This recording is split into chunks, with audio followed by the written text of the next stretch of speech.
malam. Mungkin kita lanjutkan dulu, ini ada pertanyaan banyak yang menarik nih ya.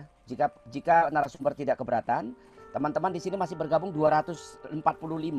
Di YouTube tadi saya lihat ada sekitar 150-an yang sedang menyaksikan kita. Banyak ini. Sayang sekali kalau kita tidak jawab pertanyaan-pertanyaan penting ini yang hari ini disampaikan. Tadi sudah dijawab dengan sangat bagus. Oke, saya akan baca dulu pertanyaan dari sini ya. Ini bisa dijawab dengan singkat, Dr. Han, supaya banyak yang bisa kita jawab. Pertanyaan dari Rubiati. Baik. Pertanyaannya, apakah memakai face shield lebih efektif daripada masker? Itu gimana, dokter? Oh ya, ya jadi memang ada penelitian baru mengenai bagaimana droplet itu menyebar. Ya. Kalau kita memakai logika saja ya. Kalau kita memakai face shield tanpa masker, kalau kita bersin pun atau kita berbicara, droplet kan tetap keluar atau jatuh begitu. Masker itu memang yang paling penting karena dia langsung menyerap droplet kita. Sebetulnya seperti itu. Jadi kalau berbicara lebih efektif atau tidak, sampai saat ini yang paling efektif memang cuci tangan dengan sabun, kemudian memakai masker dan menjaga jarak. Untuk face shield, kita nanti tunggu lagi bukti-bukti yang akan ada selanjutnya begitu.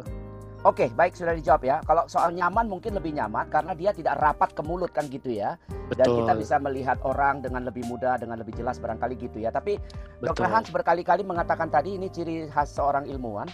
Karena belum ada penelitiannya, kita tidak berani menyampaikan bahwa itu lebih efektif atau tidak efektif kan gitu ya persoalannya ya. Betul, Karena tidak ada hasil penelitian. Oke, saya akan baca pertanyaan dari Pak Darwis Hidayat di Palembang nih. Ini penonton kita ini hampir seluruh Indonesia nih. Tadi saya lihat ada dari Papua, dari NTB, NTT, macam-macam ya. Oke, OTG dengan gejala yang umum apa saja? OTG dengan gejala yang umum apa saja? Saya baru alami dalam komunitas wihara, ada umat yang kelihatan sehat, bilang penciumannya hilang. Saya langsung suruh lakukan rapid test. Hasilnya reaktif atau positif. Apakah orang ini dapat tularkan COVID-19 dan tindakan preventif apa yang harus dilakukan terutama di lingkungan wihara? Nah, gimana Dr. Han soal ini? Baik, saya jawab dalam 2 tingkat ya. Jadi yang pertama kita mengerti dulu tentang testing. Testing itu, rapid test itu mengetes apakah antibodi dari COVID-19 ini ada di darah kita atau tidak. Dan saat ini belum menjadi standar emas atau belum menjadi standar utama untuk diagnosa COVID-19. Yang menjadi standar utamanya adalah swab test. Jadi bukan rapid test. Yang bisa dilakukan kalau dengan kasus seperti itu sudah ada sebetulnya protokolnya yang dikeluarkan oleh Kementerian Kesehatan dan gugus tugas. Jadi kalau ini saya sampaikannya karena saya kapasitasnya dokter dan saya sudah membaca itu. Jadi memang setelah rapid test orang tersebut harus dilakukan swab test untuk mendapat kepastian apakah positif COVID-19 atau tidak. Untuk melakukan isolasi mandiri atau tidak setelah dia didiagnosa untuk COVID-19. Jadi harus setelah swab test itu tersebut. Nah, yang bisa dilakukan oleh komunitas-komunitas jika ada kasus seperti ini adalah berkoordinasi. Jadi berkoordinasi dengan otoritas kesehatan setempat seperti gugus tugas setempat, puskesmas setempat. Mereka akan memberi saran atau memberi arahan bagaimana sebaiknya selanjutnya. Jadi itu pentingnya kata kunci tadi gotong royong masyarakat atau partisipasi masyarakat. Setelah ada temuan-temuan seperti ini, sudah saatnya kita mulai berkoordinasi. Berkoordinasinya bisa di tingkat RT, bisa di tingkat kelurahan atau puskesmas setempat. Seperti itu, Pak. Dr. Han, soal penciuman hilang itu, apakah itu ciri-ciri dari orang yang kena COVID? Iya, jadi ada salah satu gejala adalah penciuman yang hilang, tapi itu bukan gejala utama. Jadi itu belum banyak penelitian atau hasil yang mengatakan bahwa gejala itu selalu muncul di pasien COVID-19. Baik, mengenai swab test, swab test itu sebetulnya hasilnya berapa lama kita kok sepertinya ada yang berlarut-larut ya. Bagaimana itu? Iya, betul. Jadi itu memang karena kapasitas testing di negara kita ya. Jadi kemampuan testing itu, jadi kalau tadi ngomongin tentang adaptasi atau embracing, saya rasa pemerintah Indonesia dan sistem kesehatan itu mau tidak mau memaksakan diri. Mereka harus step up. Mereka harus kalau testing itu jadi lebih cepat. Nah, sayang sekali memang karena sistem kesehatan kita lemah untuk bisa menjadi swab test langsung jadi hari itu di beberapa daerah bisa, tapi di daerah lain belum. Jadi itu memang pandemi ini menunjukkan kapasitas yang dasar itu memang masih belum terpenuhi. Tapi ada baiknya juga dengan pandemi ini, akhirnya kan kelihatan nih yang perlu diperbaiki mana. Nah, saat ini yang saya lihat di daerah-daerah sudah bisa Pak dalam 2 hari atau bahkan dalam 1 hari dapat hasil itu juga sudah bisa. Tapi ya itu memang ada perbedaan dari kapasitas sih Pak, dari kapasitas sumber daya manusianya, dari labnya seperti itu Pak. Oke, terima kasih. Baik, panitia, apakah ada yang mau raise hand lagi atau ada yang raise hand dan akan kita jawab lagi? Silakan. Kalau tidak, saya masih akan baca pertanyaan ini, banyak sekali yang bagus. Yang saya kira nggak apa-apa ya, kita kalau tidak keberatan ini, masih banyak yang menunggu jawaban-jawaban penting ini. Oke, pertanyaan untuk Pak Adi. Oke, saya bacakan ini. Oke, bagaimana mengajari anak-anak kita yang sudah mulai jenuh di rumah karena sudah beberapa lama di rumah terus? Dari Pak Dwi Haryanto via YouTube. Gimana? Bosen nih di rumah ini, Dokter Adi, silakan. Jangankan anak-anak ya, uang kita orang tua aja bosen kok, benar kan? Jadi ya, intinya sekarang begini, nomor 1, memang cukup dilematis ya. Kebetulan saya di dunia pendidikan ya, jadi yang saya bisa selalu sarankan pada orang tua adalah begini. Bantu anak-anak untuk belajar sebisa dan semampunya mereka. Jangan paksa. Jadi, dan juga ingat, cara belajar itu kan tidak harus lewat buku kan. Kita bisa lewat YouTube, kita bisa lewat internet, ada banyak cara. Dan kalaupun misalkan anak-anak jenuh, ya kita perlu pahami bahwa itu sesuatu yang normal. Kita perlu memberikan variasi proses pembelajaran di rumah. Dan ini sebenarnya tergantung orang tua. Kalau kita orang tua bisa set mood itu di rumah, maka itu akan anak-anak itu bisa betah. Tapi yang pasti teman-teman ya, belajar dengan cara baru seperti sekarang ini, di mana itu harus online, melihat guru menjelaskan, atau di TV itu ada tuh, di TVRI juga belajar bersama, kita nonton TV. Ini kalau anak-anak tidak didampingi orang tua, mereka tidak akan bisa belajar secara maksimal.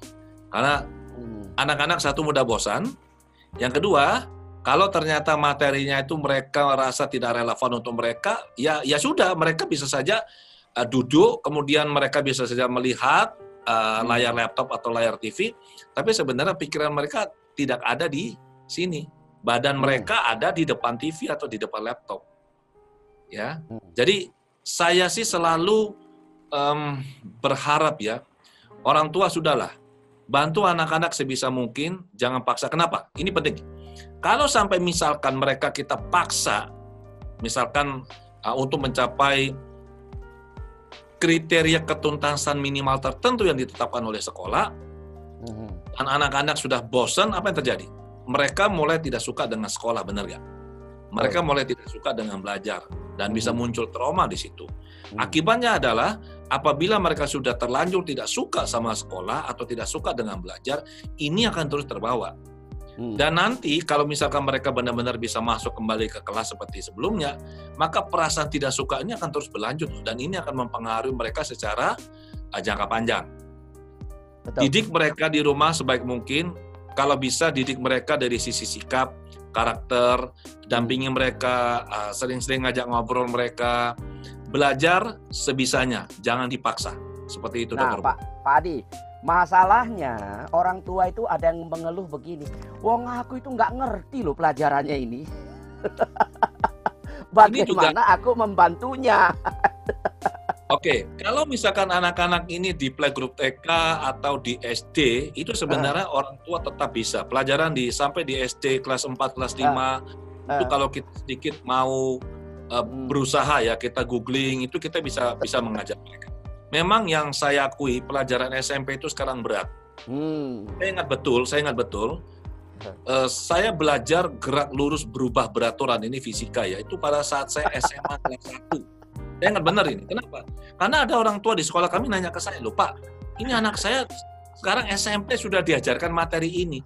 Saya bilang, saya nggak bisa apa-apa, ini sistem, saya bilang. Jadi ya sudah, ajar sebisanya. Oke. Kalau mereka nggak bisa, ya sudah. Kalau dulu kan, kalau nggak bisa kan orang tua biasa minta guru les datang ke rumah, benar nggak? Betul. Sekarang nggak mungkin guru les datang ke rumah. Dan kalau guru les mau mengajar bagaimana? Online. Nah, gurunya saja ngajar online, sekarang ditambah guru les ngajar online, lama-lama bosan nggak mereka? Iya. Bosan. Betul. Jadi saran saya, ajar sebisanya anak-anak. Yang lebih penting lagi adalah didiklah mereka soal sikap, soal karakter, ya. Kemudian tumbuhkan perasaan empati dalam diri mereka. Pelajaran ini kita bisa kejar. Saya melihat orang-orang ini banyak yang sekarang ini beralih ke homeschooling. Oke? Di mana anak-anak itu belajar di rumah. Anak-anak yang belajar di rumah kelihatan tidak ada masalah mereka sebenarnya, benar nggak? Ya, kalau homeschooling yang benar-benar itu bahkan tidak belajar daring ya, itu materi dikirimkan, kemudian orang tua menerima materi. Orang tua yang mengajarkan materi itu kepada si anak itu full di rumah loh. Betul. Asalkan orang tuanya komit itu bisa. Oke. Jadi yang perlu kita lakukan sekali lagi, ajar anak sebisanya. Kita nggak bisa lagi berharap misalkan, oh anak itu harus nilainya 100. Sekarang sudah nggak zamannya, situasi kayak begini nggak bisa. Yang paling penting adalah buat anak itu merasa nyaman, buat anak-anak itu tetap merasakan bahwa belajar adalah proses yang menyenangkan. Dan ini yang harus kita tanamkan dalam diri mereka. Karena ini akan terus mereka bawa sampai mereka tua. Demikian, Dr. Bo. Betul sekali, terima kasih. Iya, baik, sudah dijawab ya. Dari belajar apa tadi? Tegak lurus beraturan. Nah, kita nggak biasa. Gerak lurus berubah beraturan. Nah, coba yang nggak biasa kan jadi berat lurus berantakan. Itu maksudnya tadi. Tapi tadi bagus sekali Dokter Adi mengatakan Anda lakukan semaksimal mungkin, ya kan? Orang kan punya daya batas tertentu, ada plafon kemampuan kognitifnya, pemahamannya. Ya sudahlah, jangan dipaksa, kasihan kan? Karena mereka juga mungkin tidak akan sanggup itu. Baik, saya akan lihat ke yang resen, panitia apakah ada yang resen ya? Kalau ada yang resen disilakan ya. Disilakan, kita baru jam 9 kok ya. Silakan. Ada yang resen tadi? Siapa? Silakan. Jika belum ada, kalau ada silakan. Jika belum ada, saya akan ke pertanyaan dulu ya. Mohon narasumber menjawabnya kalau tidak perlu panjang, disingkat saja supaya banyak yang kita bisa jawab ya. Oke. Ini tadi sudah dijawab, tadi menumbuhkan semangat jenuh sudah dijawab ya. Yasika Novia tadi. Kemudian ke berikutnya ini saya tanya dari Pak Avandi Arifin. Pertanyaannya begini, Dr. Hans. Masker jenis apa yang lebih efektif untuk menyaring partikel halus? Itu yang pertama. Yang kedua, apakah masker tertentu tidak membuat sesak nafas akibat kurang hirup oksigen sehingga membuat kepala menjadi tegang? Dari Avandi di Makassar. Silakan, Dok. Oke. Jadi masker kain yang disarankan saat ini adalah 3 lapis. Dari WHO dan dari gugus tugas. Lapisan pertama atau lapisan yang paling dekat mulut adalah yang kain, yang katun, jadi bisa bernafas dengan baik. Yang paling luar itu adalah lapisan yang ada coatingnya atau yang bisa water resistant atau dia bisa menahan air. Gunanya untuk apa? Kalau yang dekat mulut dia akan menyerap droplet kita, yang dari luar kita tidak akan menghirup jika ada droplet yang masuk. Nah, itu salah satu cara untuk mencegah transmisi COVID. Nah, ada juga saya lihat di beberapa pertanyaan itu adalah masker, apakah kalau pakai masker akan menyebabkan hipoksia atau kepala tegang. Nah, sebetulnya pemakaian masker itu juga penting. Jadi masker itu memang harus pakai menutup hidung dan mulut. kemudian bernafas seperti biasa. Ada beberapa kondisi dari tubuh seseorang tersebut, misalnya jika mempunyai penyakit kronis atau jika dia misalnya mempunyai penyakit-penyakit yang disebabkan akibat menghisap asap rokok yang banyak, itu memang akan lebih sulit untuk bernafas melalui masker. Ya mau tidak mau mereka harus mencari cara untuk memakai masker saat lagi ada di kerumunan seperti itu. Tapi jika tidak bisa melakukan itu, ya berarti harus jaga jarak atau tetap di rumah atau menghindari kegiatan yang kerumunannya banyak. Seperti itu kalau dari saya. Ya, kalau saat olahraga itu kan sekarang ya, banyak pro kontra. betul. Nah, kita pakai masker atau tidak misalnya itu? Jadi olahraga, kalau olahraganya masih ringan, itu masih disarankan untuk memang harus pakai masker. Dan memang di masa pandemi ini tidak disarankan untuk melakukan olahraga yang terlalu berat. Jadi seperti lari yang maraton atau olahraga aerobik yang terlalu berat. Kalau seperti itu memang harus mencari tempat yang tidak banyak kerumunan dan dia melepas masker gitu. Tapi memang masih disarankan untuk menggunakan masker atau olahraganya tidak di tempat umum seperti itu. Nah, kalau masker scuba, Dr. Hans, sekarang kan masker scuba itu kan populer tuh. Nah, itu bagaimana itu? Sebetulnya tidak ada bukti bahwa itu lebih efektif dari masker kain biasanya. Jadi kalau saran saya, kalau memang kalau sekarang yang lagi sakit, lebih baik memakai masker bedah itu atau masker medis ya. Dan kalau dia pergi ke rumah sakit, ya memang harus memakai masker medis. Kalau kita yang lagi sehat-sehat saja, asimptomatik, kita disarankan memakai masker kain yang 3 lapis tadi. Kalau masker scuba, jika memang nyaman, tidak apa-apa. Tapi kalau saya sih tidak lebih efektif, buat apa seperti itu. Iya, betul. Terima kasih, Dr. Hans. Baik, Pak Adi, ini ada pertanyaan ya terkait dengan masih tentang new normal. Menarik nih, jika Pak Adi berkenan menjawab nih. Dari Syah Kim Ki, Ngoman. Pertanyaannya begini, pada kondisi new normal saat ini, apakah sudah cukup memadai untuk melakukan perjalanan dengan pesawat terbang? Dalam pengertian, apakah masih banyak case akibat melakukan perjalanan pesawat terbang? Nah, bagaimana menurut pandangan awam lah seorang Dr. Adi? Silakan. Kalau saya ditanya seperti ini ya, maka saran saya adalah kalau memang tidak urgent sekali, tidak butuh sekali, saran saya adalah sebisa mungkin jangan pergi-pergi dulu lah, sebisa mungkin. Ya, itu ya. Kita nggak tahu, karena kan ya ini ada yang saya baca juga. Nanti Dr. Han tolong tambahkan karena beliau yang pasti lebih kompeten ya. Orang gitu kan sekarang kalau naik pesawat kan ada tes ini tes itu, benar kan? Betul. Nah, kalau saya lebih memilih untuk menghindari dalam tanda kutip kerumunan yang tidak perlu kalau saya. Ya. Jadi kita di pesawat itu walaupun memang sudah ada tes ini itu, kemudian orangnya juga dikasih jarak tempat duduknya.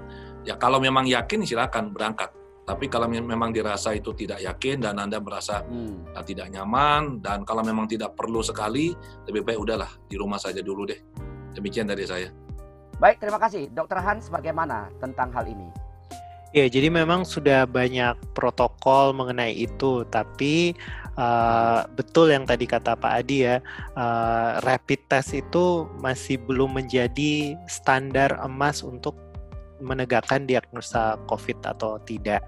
Yang penting adalah swab test. Jika memang harus melakukan perjalanan, mengapa kita sekarang masuk di kondisi new normal adalah untuk menyediakan ruang untuk seperti itu.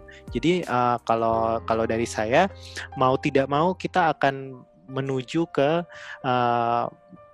penggunaan public transport yang seperti itu, menggunakan pesawat terbang yang memakai protokol yang seperti itu. Jadi kalau saya setuju kalau memang tidak ada kepentingan yang memang harus melakukan perjalanan itu, yang paling baik adalah yaitu tadi diam di rumah, karena dengan diam di rumah kita pasti menghindari kerumunan. Kalaupun kita harus ke kerumunan, ya kita harus menghindari atau menjaga jarak yang aman gitu. Kalau tidak bisa dilakukan jaga jarak yang aman, kita harus benar-benar protokol kesehatan untuk memakai masker dan mencuci tangan dengan sabun.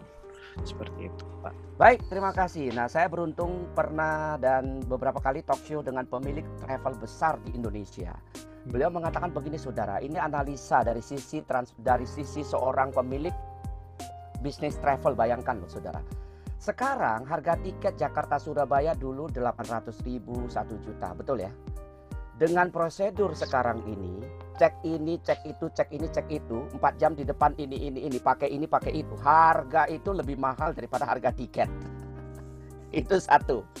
Ya, swab test lah, PCR lah, macam-macam itu, berlakunya 14 hari, itu lebih mahal daripada harga tiket kalau dihitung-hitung. Satu itu. Kedua, tingkat kenyamanan kita di pesawat sangat terganggu. Memang kursinya secara internasional dikosongkan tengah. Kosongkan. Ya, kosong tengah. Jadi kursi A, B, C. Kalau keurutannya begitu ya. A ada, B kosong, C ada, kemudian D ada, E kosong, F ada.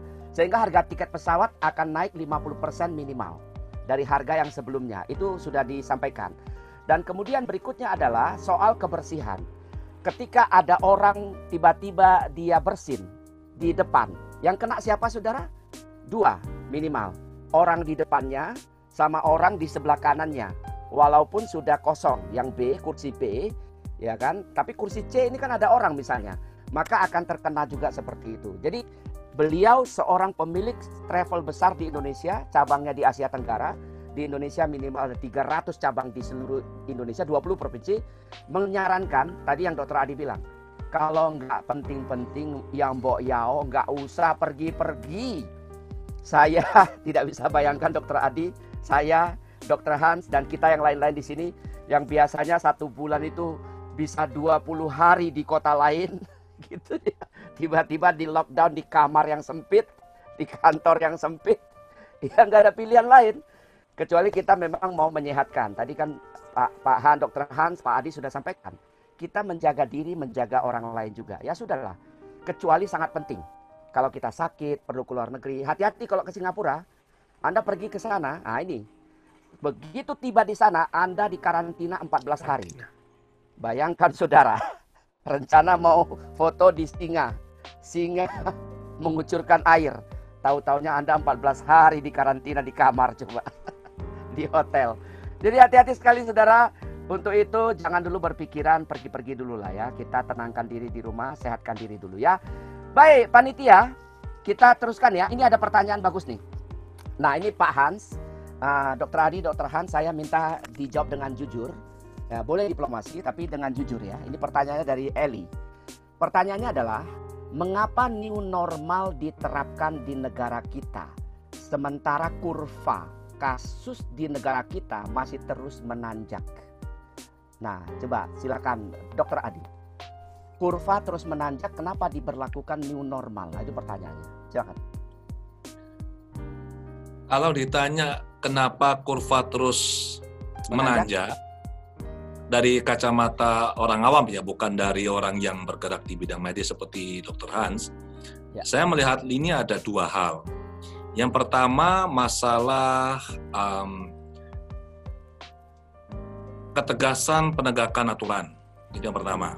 Ya, kita punya aturan sudah, tapi kita butuh ketegasan. Kalau seperti di Singapura, kalau mereka tidak pakai masker, denda $300. Ketahuan tidak pakai lagi untuk yang kedua kali, dendanya sampai $1.000. Ya, di Australia sekarang kan sudah bebas itu. Teman saya ada di Sydney itu sudah kemana-mana, di Melbourne mereka nggak perlu pakai masker itu. Kalau di luar negeri, ini ada satu di Melbourne ya. Ada satu resto yang sebenarnya belum waktunya boleh menerima dine-in, makan di restonya, dia menerima tamu, makan di situ. Itu langsung ketahuan dan tidak banyak sih dendanya, cuma 5.000 Australian dollar. Nah, ada efek kejut yang bisa terjadi apabila penegakan itu dilakukan. Cuma masalahnya begini, orang-orang kita juga nggak siap gitu. Kalau kita lakukan seperti ini nanti bisa ribut. Itu satu. Kedua juga kesadaran masyarakat untuk secara bersama-sama melakukan upaya pencegahan penyebaran COVID ini itu kurang maksimal. Saya tidak mengatakan masyarakat tidak mau melakukan, saya lebih melihat lebih kepada kurangnya sosialisasi atau pemahaman. Karena kan masyarakat kan tidak seperti orang-orang yang biasa ya. Jadi kayak new normal itu apa? Nggak ada yang tahu loh. Takutnya mereka nggak ngerti apa yang new normal atau social distancing itu apa, physical distancing itu apa. Nah, kita butuh informasi secara gencar tetapi menyentuh akar rumput. Nah, kemudian kenapa pada saat kondisi seperti sekarang ini tetap kita berlakukan new normal? Dari pemahaman saya, ini sebenarnya ada dua kubu sebenarnya di Indonesia. Satu kubu yang lebih mengedepankan soal kesehatan, satu kubu yang lebih mengedepankan jalannya ekonomi. Jadi soal kesehatan sama ekonomi. Secara gampangnya orang awam mengatakan begini, orang itu bisa hidup dalam ketakutan, tapi dia tidak takut kena COVID, tapi orang itu tidak bisa hidup dengan perut kosong. Jadi ekonomi mau tidak mau harus dijalankan. Nah, demikian yang bisa saya sampaikan. Ini pandangan orang awam ya, Tur. Ya, baik. Terima kasih. Silakan Dr. Hans, apakah ada yang mau ditambahkan? Ya, kalau saya sama sih dengan Dr. Adi. Jadi memang ini bukan unik di Indonesia saja. Jadi bagaimana menyeimbangkan antara, karena health system atau sistem kesehatan juga butuh dana, butuh ekonomi yang terus berlanjut. Ekonomi pun bisa bertumbuh atau bisa berjalan jika orang-orangnya sehat. Jadi memang harus ada pengambilan keputusan yang tepat dan yang memang berbasis bukti di daerah tersebut gitu. Nah, mengapa pemerintah sekarang melakukan zona yang hijau, kuning, merah, dan itu bisa dilihat di website karena memang ada hasil-hasil analisis bahwa di daerah-daerah yang zona hijau itu mereka memang ada berhasil untuk melakukan pembatasan secara sosial juga berhasil, testing kapasitasnya juga sudah mulai ditingkatkan. Jadi kalau kita melihat Indonesia itu kan luas ya dan tingkatannya tuh banyak banget. Ada yang di se-Jakarta aja ini kota, ada yang seprovinsi, ada yang sekota, sekabupaten. Mungkin pendekatan ini akan memang sesuai dengan Indonesia. Jadi kalau kita cuma melihat tadi kurva dan angka yang tinggi secara keseluruhan, mungkin itu tidak representatif untuk konteksnya Indonesia saat ini. Tapi ya itu yang tadi saya mau katakan, kondisi ini tidak unik hanya di Indonesia. Apakah pembicaraan mengenai apakah ekonomi duluan atau kesehatan duluan itu juga di negara yang maju seperti Amerika juga melakukan diskusi yang sama seperti itu. Jadi ya kalau saya karena di gugus tugas itu memang banyak ahli ya, jadi sampai memutuskan untuk suatu keputusan itu kan bukan hanya dari satu dua orang gitu. Jadi memang perlu dikritik, tapi keputusan itu juga sudah melalui berbagai proses pertimbangan seperti itu. Ya baik. Jadi yang bertanya sudah jelas ya bahwa memang faktor ekonomi memang bukan mana yang dewa tidak ada di sini ya. Lebih dewa, lebih tinggi tidak ada. Tapi dalam kondisi seperti ini, tadi kedua narasumber sudah menjawab dengan bagus sekali kan ya buat kita bahwa masyarakat juga perlu makan, perlu usaha. Terlalu lama di lockdown mereka juga nggak bisa kerja dan sebagainya kan gitu. Katakanlah kalau Dr. Adi pekerjaannya seorang pelatih seperti saya, itu bisalah kita mungkin ada yang bisa daring, ada yang tidak bisa daring, masih bisa sharing begini kan. Kalau jualan sayur bagaimana? Ya kan bisa online memang, tetapi kan tidak semua orang bisa melakukan itu kan. Pasar-pasar harus dibuka dan sebagainya. Sepanjang protokol kesehatan, sebagaimana tadi Dr. Hans berkali-kali katakan, demikian juga Dr. Adi, jaga jarak, pakai masker, cuci tangan, kita terapkan ya sudah. Kan begitu ya. Kalau tidak nanti bagaimana, bisa kacau negara kita ini kan gitu ya. Baik, saya akan baca di YouTube nih sekarang. Dr. Adi, Pak Hans, izinkan saya baca di YouTube ya, ini supaya fair ya. Ada di YouTube ini saya bacakan. Bisa dijawab dengan cepat jika tidak perlu jawaban panjang ya. Dari Faisal Amri Mangku. ya, Mangku.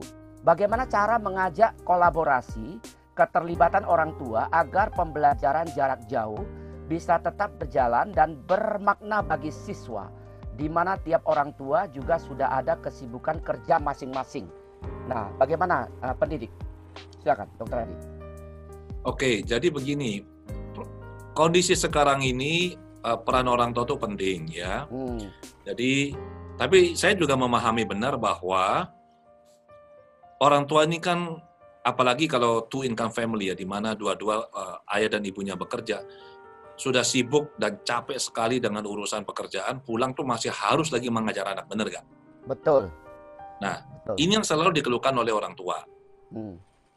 Yang saya ingin sampaikan adalah begini, sekolah perlu proaktif, orang tua juga perlu proaktif. Jadi, sebisa mungkin proses pembelajaran daring itu tuntas, sebisa mungkin. Jadi misalkan setelah anak-anak belajar berarti juga termasuk sekaligus mengerjakan latihan sebagai semacam kayak tes kecil lah untuk bisa melihat tingkat pemahaman mereka. Jadi selesai itu ya sudah, orang tua sudah tidak usah lagi terlalu banyak membantu seperti yang mereka keluhkan. Tetapi ingat, kalau anak-anak masih kecil tetap orang tua tuh butuh dong. Anak kecil kan nggak bisa nyalakan Zoom. Nanti kalau misalkan internetnya lagi drop, mereka harus login lagi bagaimana? Benar nggak? Betul. Jadi tetap butuh bantuan dari orang tua. Sebisa mungkin lah, sebisa mungkin kita bantu. Dan kondisi ini kita nggak bisa lepas tangan. Ada orang tua yang mengeluh mengenai ini dan menuntut bahwa pihak sekolah atau guru yang harus mengajar anak mereka sampai bisa. Sementara dari sisi sekolah pun ada keterbatasan dan ada juga challenge ya, tantangan untuk bisa menuntaskan ini. Jadi yang paling bijak adalah sinergi antara sekolah dan orang tua untuk bisa bersama-sama untuk bisa membantu anak ini. Diambil yang terbaik untuk bisa membantu anak-anak ini. Demikian Dr. Bo. Betul ya, sudah menjawab ya pertanyaan dari tadi ya.